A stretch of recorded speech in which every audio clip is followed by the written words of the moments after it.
देखिए। तो चलिए इस चैप्टर चुके थे ना, पढ़ा थे ना, तो आप देखिएगा कहा। सबसे पहले जानेंगे संयोजन अभिक्रिया क्या है। संयोजन अभिक्रिया कहता है कि जिस अभिक्रिया में दो से अधिक कर एक उत्पाद का निर्माण करते हैं उसे हम क्या कहते हैं, संयोजन अभिक्रिया कहते हैं। जैसे देखिएगा, कार्बन और ऑक्सीजन मिलकर कार्बन डाइऑक्साइड बनाते हैं। क्या बनाते हैं? कार्बन और ऑक्सीजन मिलकर कार्बन डाइऑक्साइड बनाते हैं। जैसे आपके देखिएगा सी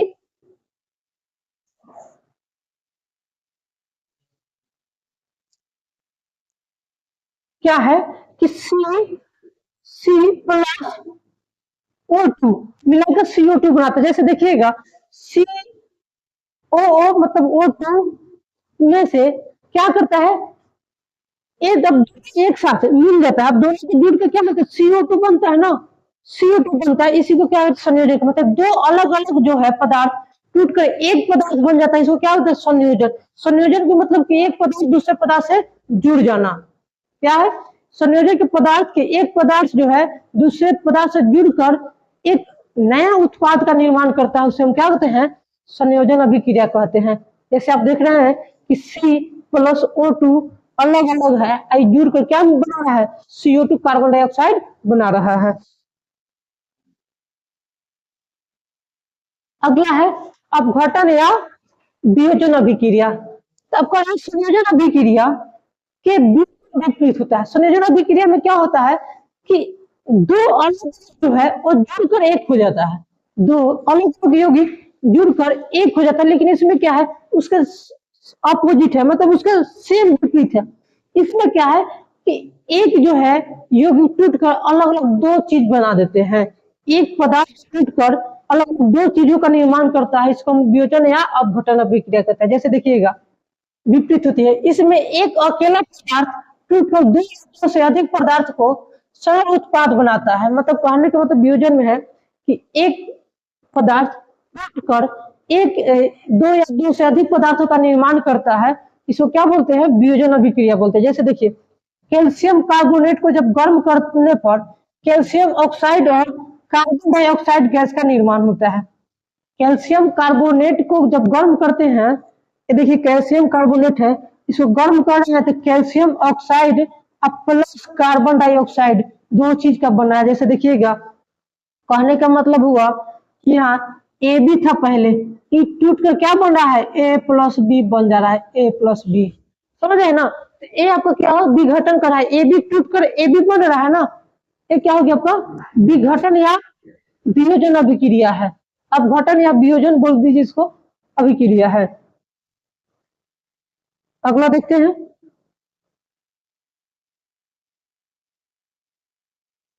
नेक्स्ट है आपका उष्मीय वियोजन। क्या है, अब आपको बताया था कि कितने प्रकार, इसमें तीन तरह के इसमें टूटते हैं। पहले है आपका उष्मीय वियोजन। उष्मीय वियोजन में क्या होता है कि जब किसी वियोजन या अपघटन अभिक्रिया को उष्मा देकर, मतलब गर्म करके देकर, उष्मा को देकर पूरा किया जाता है, तो इसे क्या बोलते हैं, उष्मीय वियोजन बोलते हैं। जैसे देखिएगा, कैल्शियम कार्बन आपका अपघटन अभिक्रिया को कितने भाग में गया, तीन तरह से होते हैं। पहला है उष्मीय वियोजन। उष्मीय वियोजन में क्या कहता है, जब किसी वियोजन या अपघटन अभिक्रिया को उष्मा देकर पूरा किया जाता है तो उसे उष्मीय वियोजन कहते हैं। जैसे देखिएगा, जब कैल्शियम कार्बोनेट को चूना पत्थर, मतलब कैल्शियम कार्बोनेट का मतलब चूना पत्थर को गर्म किया जाता है तो यह कैल्शियम ऑक्साइड और कार्बन डाइऑक्साइड में टूट जाता है। ऐसे देखिएगा, चूना पत्थर को जब हम गर्म करते हैं क्या होता है, कैल्शियम ऑक्साइड और कार्बन डाइऑक्साइड दो गैस निकलता है, एगो अलग अलग इसमें से निर्माण होता है। जैसे आपको देखिएगा CaCO3 क्या है, सॉलिड है, को तोड़िएगा तो CaO निकलेगा, मतलब कार्बन चूना पत्थर निकलेगा, अब प्लस इसमें कार्बन डाइऑक्साइड गैस निकलेगा। क्या निकलेगा, गैस। ये क्या मतलब होता है, गैस। तो यही आपका क्या हुआ, उष्मीय वियोजन। मतलब इसको कैसे, गर्म करने पर। उष्मीय वियोजन का मतलब उष्मा पर कोई अभिक्रिया होता है, उससे क्या बोलते हैं, उष्मीय वियोजन बोलते हैं। अगला है आपका विद्युत अपकरण। विद्युत अपकरण का मतलब कि कोई भी अभिक्रिया जिसमें विद्युत के सहारे होता है, किसके सहारे से? विद्युत के सहारे हो, वही कह रहा है जब किसी यौगिक के जलीय या पिघलते हुए रूप में विद्युत धारा प्रवाहित करके वियोजन किया जाता है। मतलब किसी भी अभिक्रिया को कराने के लिए किसकी आवश्यकता होती है? विद्युत धारा की आवश्यकता है। उसे हम क्या बोलते हैं? विद्युतीय अपघटन को बोलते हैं। विद्युतीय अपघटन मतलब विद्युत के द्वारा ही उसका तोड़ा जाता है। जैसे जल में विद्युत धारा प्रवाहित करने पर यह हाइड्रोजन और ऑक्सीजन गैस में टूट जाता है। जैसे देखिएगा क्या है, विद्युत धारा, जब जल में विद्युत धारा प्रवाहित कीजिए तो क्या टूटेगा? तो ऑक्सीजन और हाइड्रोजन टूट जाता है। जैसे आपको देखिए 2H2O, 2H2O प्लस O से टूट कर क्या है? 2H2 पर आया प्लस O2 बना है, दोनों क्या हो रहा है? गैस।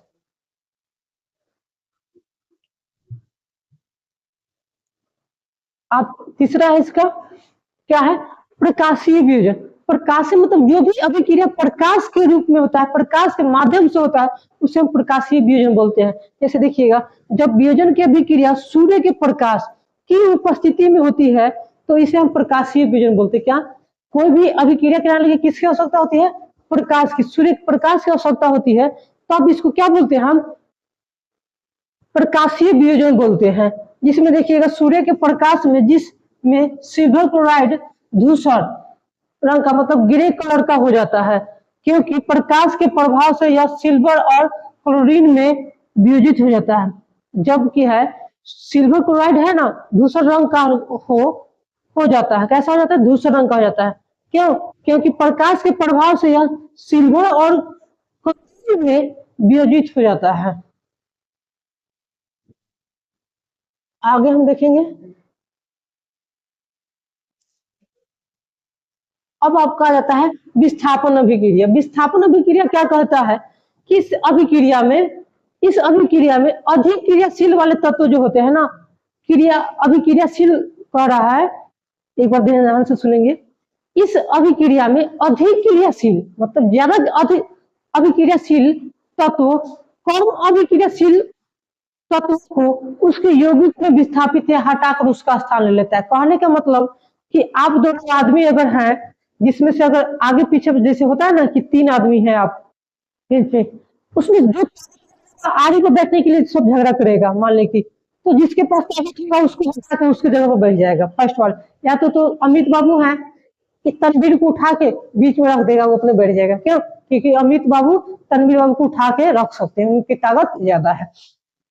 यही कहता है जब लोहे की कील को कॉपर सल्फेट के विलयन में डाला जाता है तो कॉपर जो है विस्थापित हो जाता है। कॉपर क्या हो जाता है? विस्थापित हो जाता है। अब देखिएगा अभिक्रियाशील मतलब कौन सा जो है तत्व अभिक्रियाशील सबसे ज्यादा है? तो देखिए पोटेशियम सबसे ज्यादा अभिक्रियाशील है। अभिक्रियाशील मतलब किसी के साथ जल्दी से अभिक्रिया कर लेते हैं। कौन? सबसे पहले देखिए पोटेशियम, उसके बाद है सोडियम, तब कैल्शियम, तब मैग्नीशियम, तब एल्युमिनियम, तब जिंक, तब आयरन, तब लेड, तब हाइड्रोजन, तब कॉपर, तब मरकरी मतलब पारा, तब सिल्वर, तब गोल्ड आता है। मतलब सबसे कम अभिक्रियाशील कौन होता है? तो सोना। सोना में जल्दी से जंग नहीं लगता है, क्या वो जल्दी से किसी से विस्थापित नहीं होता है। लेकिन सबसे ज्यादा पोटेशियम है, तो जल्दी से किसी चीज से अभिक्रिया कर लेता है। ठीक है, तो इसको भी एक तरह से याद करने का कर लीजिएगा। अब द्वितीय विस्थापन क्या है? इसमें दो अलग अलग यौगिक, द्वितीय विस्थापन में क्या है कि दो अलग यौगिक अपने आयनों का आदान प्रदान करके एक नया पदार्थ या यौगिक बनाते हैं। क्या बनाते हैं? इसमें क्या है कि द्वितीय विस्थापन में दो अलग अलग यौगिक अपने आयनों का आदान प्रदान मतलब अदल बदल के एक नया यौगिक बनाते हैं। उसे क्या बोलते हैं? द्वितीय विस्थापन बोलते हैं, अभिक्रिया कहते हैं। जैसे देखिए सिल्वर नाइट्रेट और सोडियम क्लोराइड मिलकर क्लोराइड और सोडियम नाइट्रेट बनाते हैं। क्या बनाते हैं? सोडियम नाइट्रेट बनाते हैं। जैसे देखिएगा AgNO3 प्लस NaCl। अब देखिए यहां से क्या है, AgCl के साथ मिल गया है। क्या हुआ? AgCl के साथ मिल गया है, NO3 Na के साथ मिल गया है, तो क्या बनाता है? देखिए, silver nitrate AgNO3, sodium chloride NaCl, ठीक है ना। अब इन मिल के क्या बनाता है? सोडियम, ये हो गया क्लोराइड, सिल्वर क्लोराइड हो गया, क्या हो गया? AgCl क्या होगा? सिल्वर क्लोराइड बना दिया है, और NaNH3 सोडियम नाइट्रेट बना दिया है, ठीक है ना। आप देखें कि ई इसके साथ मिला, ई इसके साथ मिल रहा है, दोनों अदला बदला कर लिया है ना।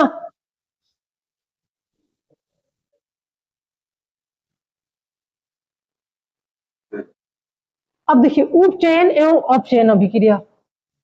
उपचयन अपचयन, तो पहले सबसे पहले जानते हैं उपचयन क्या है? वो अभिक्रिया जिसमें ऑक्सीजन का योग होता है। ऑक्सीजन का योग मतलब किसी भी अभिक्रिया में ऑक्सीजन जुड़ता है, ठीक है। क्या होता है? ऑक्सीजन जुड़ता है और हाइड्रोजन निकलता है, तो उसे हम उपचयन या ऑक्सीकरण अभिक्रिया कहते हैं। क्या कहते हैं?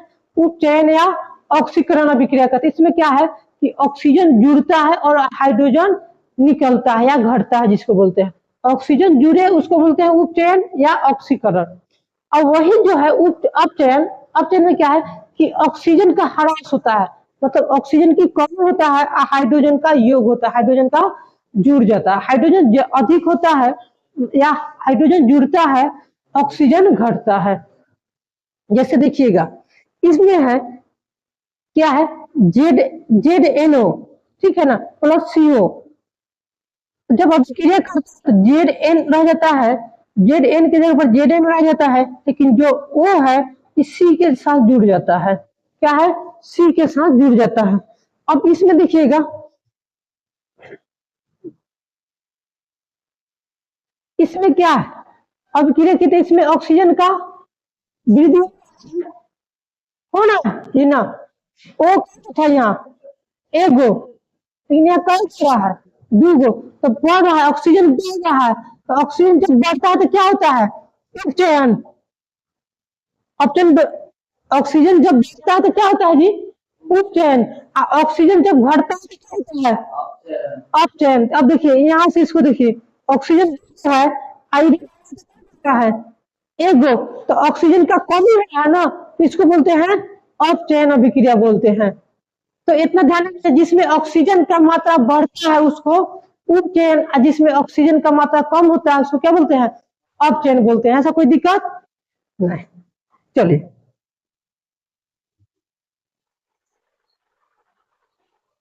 आप आगे जानते हैं रेडॉक्स अभिक्रिया। रेडॉक्स अभिक्रिया क्या है?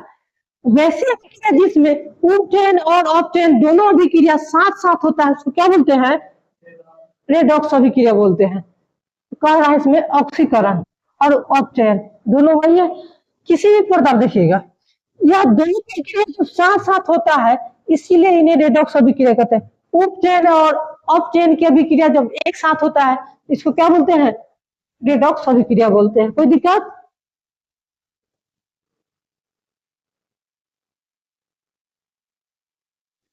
आगे जाएंगे, संक्षारण। संक्षारण होता क्या है? संक्षारण का मतलब होता है किसी चीज में कमी होना, क्या ये ना जी, या जंग लगना। वही कहता है कि एक ऐसी प्राकृतिक और रासायनिक अभिक्रिया जिसमें धातुओं के वातावरण और नमी, वातावरण की नमी मतलब जल, ऑक्सीजन, अम्ल के साथ साथ संपर्क में आकर धीरे धीरे नष्ट या कमजोर होने लगता है, उसको क्या बोलते हैं? संक्षारण बोलते हैं। संक्षारण कमजोर होने लगता है, इसे आम जो बोलचाल की भाषा है, इसमें धातु खराब होना या इसे जंग लगना कहते हैं, या हम कहते हैं संक्षारण हो रहा है। क्या हो रहा है? संक्षारण हो रहा है।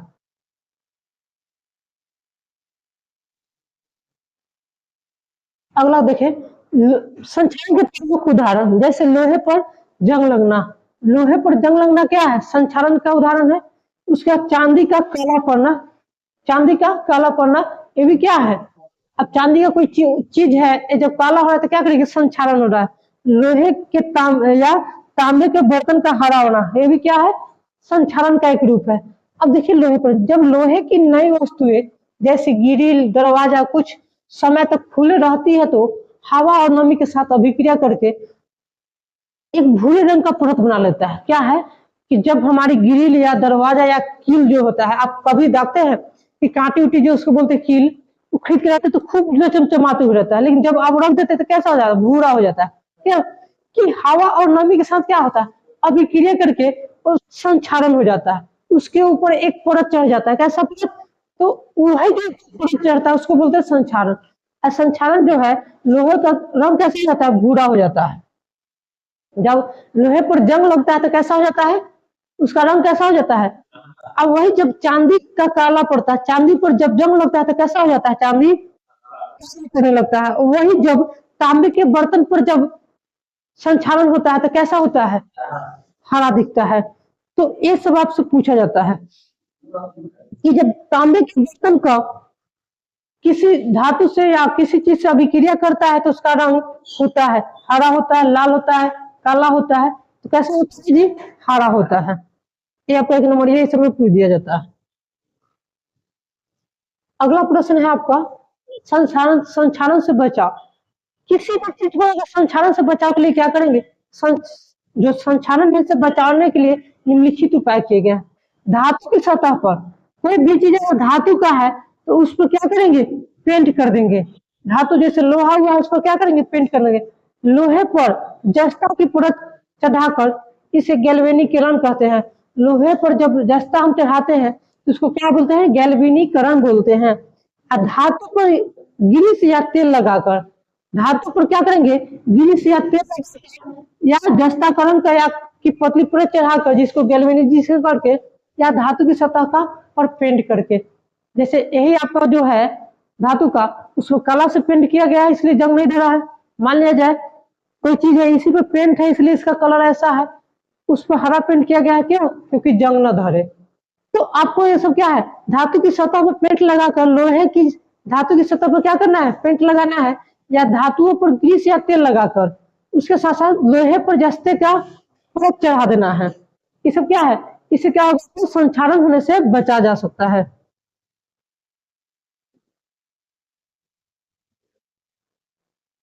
अब देखिए विकृतता या विगंधितता क्या है। विकृत गंधितता, जब आप खाना वाना बनाते होइएगा चाहे खाना रख देते होइएगा तो खराब हो जाता है, जिससे हम अपनी भाषा में कह देते हैं कि अरु आ गया है ना, वही खाना खराब होना विगंधितता कहलाता है।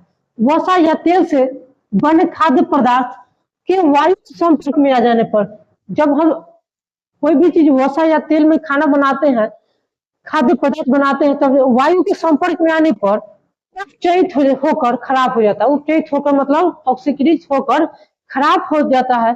ये खराब होने की जो प्रक्रिया है इसको क्या बोलते हैं, विगंधित है। अब खराब होने से क्या होता है, उसका स्वाद होता है, स्वाद जो है वो गंध में बदल जाता है। जैसे आपका सब्जी अरुआ जाए, कुछ अरुआ जाता है तो क्या होता है, गंध देने लगता है। वे अजीबो अप्रिय हो जाते हैं।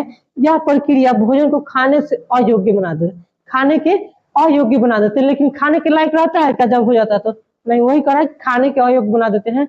इसको क्या बोलते हैं, विगंधितता बोलते हैं। इसके कुछ उपाय भी है, जैसे खाना को अगर बनाते हैं तो उसको संक्षारण निम्न ताप पर रख दीजिए, जिसको बोलते हैं फ्रीज। फ्रीज में कम ताप पर करके रख दीजिए जिससे वो सुरक्षित रहेगा। अब इसके मुख्य कारण क्या है ये भी देख लीजिए। देखिए इसका मुख्य रूप से वसा और तेल का ऑक्सीजन के साथ संयोग होना, स्वाद और गंध में बदलना, ये भी बात है। उदाहरण जैसे लंबे समय तक रखे हुए चिप्स, नमकीन या तले हुए पदार्थों का गंधहीन या अजीब स्वाद हो जाता है।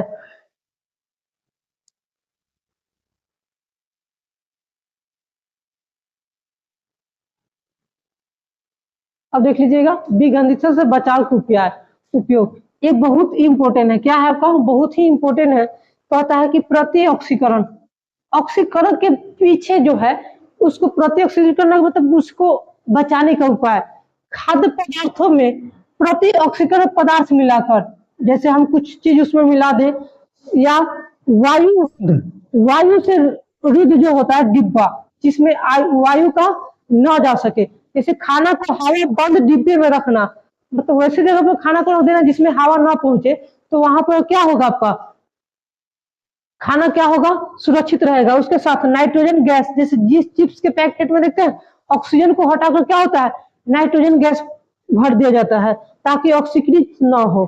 उसके साथ ठंडी जगह पर, ठंडी जगह जैसे आप देखिए भोजन को फ्रिज में रखे या ठंडी रखे, कम रोशनी वाली जगह पर रखे। क्या है कि खाना को कहाँ रखे, अंधेरा में रखिएगा तो खाना आपका जल्दी से खराब नहीं होगा। उसके साथ साथ आपका कम ठंडा, जहाँ अधिक ठंडा होगा वहां भी रखिए तो आपका खाना क्या होगा, नहीं खराब होगा। तो ये सब चीजें जो है याद रखने की चीजें, ये बार बार पूछा जाता है संचालन से, प्रश्न आ जाएगा। दहन, दहन क्या है, वह रासायनिक प्रक्रिया जिसमें कोई पदार्थ ऑक्सीजन की उपस्थिति में जलकर उष्मा और प्रकाश उत्पन्न करता है, उसे सामान्य बोलचाल की भाषा में हम कहते हैं जलना कहते हैं। यह एक उष्माक्षेपीय विक्रिया है। दहन कैसी विक्रिया है, उष्माक्षेपीय विक्रिया है। देख रहे हैं ज्वाला निकल रहा है ना, इसे ऊर्जा पैदा होता है। इससे क्या होता है, उष्माक्षेपीय विक्रिया से क्या होता है, तो आप याद रखिए उष्माक्षेपीय विक्रिया से ऊर्जा प्राप्त हो सकता है।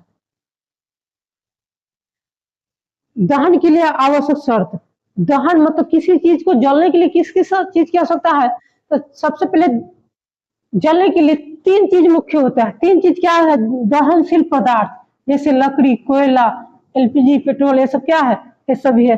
दूसरा चीज एक मतलब जलने वाला पदार्थ, पहला चीज है पदार्थ में जैसे में दिया हुआ है। दूसरा है ऑक्सीजन की उपस्थिति, जहां ऑक्सीजन की उपस्थिति रहेगा वहीं आग धरेगा, अन्यथा आग नहीं धरेगा। कहीं भी अगर आग धराना है तो वहां ऑक्सीजन की उपस्थिति होना जरूरी है। तीसरा ज्वलन ताप, प्रज्वलन ताप। प्रज्वलन ताप मतलब वह न्यूनतम ताप जिस पर किसी माचिस से जिस पे धर लेते हैं, जैसे आप कागज में धरिएगा तो आपको फटाक से धरेगा, वही लकड़ी में धरिएगा तो कुछ समय दे लेता है ना। तो यही क्या होता है ताप, मतलब जिसको जितना चाहिए तब जाके आपका धलेगा। तो ऐसा है कि एक समय मारे और लकड़ी में इसमें आग धलेगा नहीं ना धरेगा, और वही इस कागज के टुकड़ा पर मारी धलेगा। तो प्रज्वलन ताप की भी हो सकता है। तो तीन चीज किसकी किसकी जरूरत है, सबसे पहले पदार्थ की ज्वलनशील पदार्थ, उसके बाद ऑक्सीजन, उसके बाद प्रज्वलन ताप। अब सबसे पहले जाने की कहीं भी आप एक घर है या किसी चीज कोई चीज है, मान लीजिए उसी में आप डाल दीजिए ना, कोई चीज जला के डाल दीजिए, एक बोतल में डाल दीजिए और जला के तो जलेगा कुछ देर तक, लेकिन उस जैसे उसके ढक्कन कम कीजिएगा उसी समय भुता जाएगा, कहीं को समय नहीं लेगा, उसी समय भुता जाएगा। तो सब क्या है, दहन के लिए किसी भी चीज को जलने के लिए तीन चीज की जरूरी होती है। सबसे पहले जलाने के लिए वस्तु की जरूरी है, उसके बाद ऑक्सीजन की जरूरी है, उसका ज्वलन जिसका ताप होता है, ज्वलन ताप सब चीज का अलग अलग होता है, ध्यान रखेंगे। अब ज्वाला क्षेत्र क्या है, जैसे आप देखिए मोमबत्ती का, इसको तीन चीज होता है।